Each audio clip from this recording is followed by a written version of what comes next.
a time of a great mutation, and that's what's always been going on, mutations, throughout our entire history. When we talk about from Neanderthals to Cro-Magnons, from Cro-Magnons to Homo sapiens, these are major changes, mutations, from the Cro-Magnons, they were hunched over, and these were physical changes that were occurring.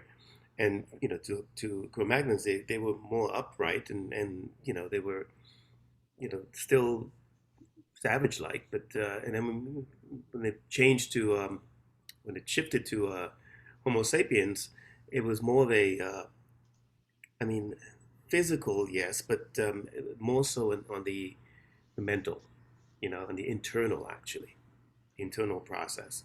And from Homo sapiens to who we are now, that the marker in time of when that shift occurred was 1781. That's when we discovered the planet Uranus.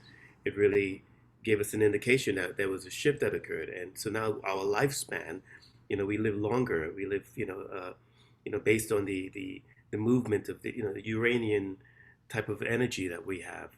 So we our lifespan is about 84 years that these vehicles are intended to, you know, they're built for. They can go longer, of course, or shorter, but the intended lifespan of these vehicles that were in these bodies are 84-year cycles, and so we're in the process of where another mutation is occurring, and so it's not something that we think of. It's not something we even imagine it's possible that in our lifetime, that this is something occurring, but it is, and we're here experiencing it, and it's really tremendous. And the next timeline line being drawn in the sand is 2027. I've said this a few times. And so the children coming in, it's a mutation, and the children coming in from that point, they're they're the mutated version of us. They're the next version, and it's not a physical change. It's an internal change. The way they will be operating will be vastly different from us. These beings are they're like they're kind of like we I mean, they're deeply emotional, connected beings, and they operate really well. They'll be operating very well in in groups. When they come together in groups in small pentas, they're like, I mean, it's intended that they will be really, really super beings.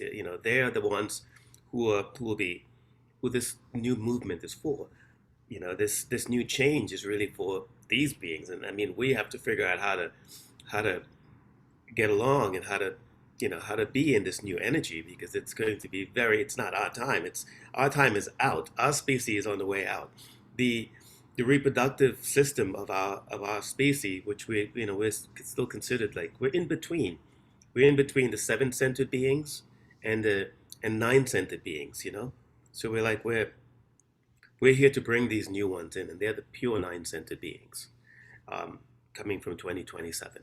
And so yeah, it's their reproductive system that will be on the rise. And if you notice that, you can see, you're hearing these stories, you're reading it everywhere, that the reproductive, system for humans today, it's on a decline. You're hearing about that, right? I heard about that. Yeah. Well, yeah. This is what's going on behind the scene, actually.